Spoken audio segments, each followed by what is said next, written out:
വയനാട് മുണ്ടക്കയിലെ പുഴയിൽ കനത്ത ഒഴുക്ക്. നമുക്കറിയാം ചുരൽമലയിലെ പഴയ പാലവും അല്ലെങ്കിൽ അവിടെ ക്ഷേത്രവും ഒക്കെ ഉണ്ടായിരുന്ന സ്ഥലമാണ്. അന്നത്തെ ആ ദുരന്തത്തിലാണ് ഇതെല്ലാം നഷ്ടപ്പെട്ട് പോയത്.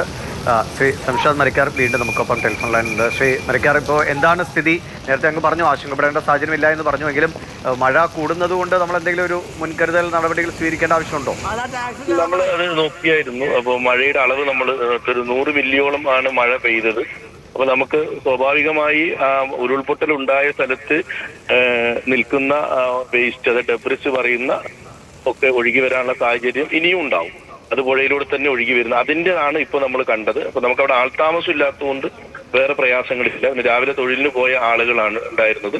അവരെ മുഴുവൻ നമുക്കിപ്പോൾ ഒരു തിരിച്ചെത്തിയിട്ടുണ്ട്. അവിടെ പഞ്ചായത്ത് മെമ്പറെ വിളിച്ചിരുന്നു. പഞ്ചായത്ത് മെമ്പറും വില്ലേജ് ഓഫീസർ അടക്കമുള്ള ആളുകൾ അവിടെ ഉണ്ട്. അപ്പൊ തൊഴിലാളികളൊക്കെ സേഫായിട്ട് അവർ തിരിച്ചിങ്ങോട്ട് വന്നിട്ടുണ്ട്. മഴ ഒന്ന് കുറഞ്ഞു കഴിഞ്ഞാൽ ഇതിന്റെ കുത്തൊഴുക്ക് അവസാനിക്കും. പക്ഷേ ഈ നമ്മൾ ലാൻഡ് സ്ലൈഡിന്റെ ഭാഗമായി വന്ന മണ്ണും പാറകളും ഒക്കെ സ്റ്റേബിൾ അല്ലാതെ നിൽക്കുന്നതുകൊണ്ട് വെള്ളത്തിന്റെ ശക്തി വർദ്ധിക്കുന്നതിനനുസരിച്ച് മഴ കൂടുമ്പോൾ, വെള്ളത്തിന്റെ ഒഴുക്ക് കൂടുമ്പോൾ ഈ ഡെബ്രിസുകൾ പുഴയിലൂടെ ഒഴുകി വരുന്ന ഒരു സാഹചര്യം മാത്രമേ ചൂരൽമലയിൽ നിലവിലുണ്ടായിട്ടുള്ളൂ. അതൊരു ആശങ്കപ്പെടേണ്ട സാഹചര്യമില്ല. അത് നമ്മൾ എക്സ്പെക്ട് ചെയ്യേണ്ട സാധനമാണ്. ഇനിയും മഴ പെയ്യും. താഴേക്ക് എന്തെങ്കിലും പ്രശ്നങ്ങളുണ്ടോ? ഇപ്പൊ ചൂരൽമലയിലെ ദൃശ്യങ്ങളാണ് നമ്മൾ കണ്ടുകൊണ്ടിരിക്കുന്നത്. ഇത് താഴേക്ക് ഇത്രയും വെള്ളം ഒഴുകി ചെല്ലുമ്പോൾ അങ്ങനെ വെള്ളം കയറാൻ പാകത്തിൽ ഏതെങ്കിലും സ്ഥലങ്ങൾ? നമുക്ക് അട്ടമലയ്ക്കാണ് ഉള്ളത്. അട്ടമലയിൽ നമുക്ക് ആ പുഴ വഴി അത് പോകാനുള്ള വെള്ളം മാത്രമേ ഉള്ളൂ.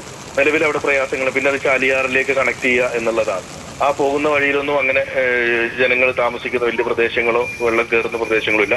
ഇപ്പോൾ വേലിപ്പാലത്തിന് അപ്പുറത്ത് അട്ടമല ഭാഗത്തേക്കാണ് വെള്ളത്തിന്റെ ഗതി മാറിയത്. അത് തിരിച്ചിപ്പുറത്തായിരുന്നെങ്കിൽ ഒരുപക്ഷെ ചൂരൽമല ടൗണിലൂടെ വെള്ളം വന്നേനെ എന്നുള്ളതാണ്. പക്ഷെ ഇങ്ങോട്ട് വന്നിട്ടില്ല. അപ്പുറത്തേക്കാണ് ആ വെള്ളം പോയത്.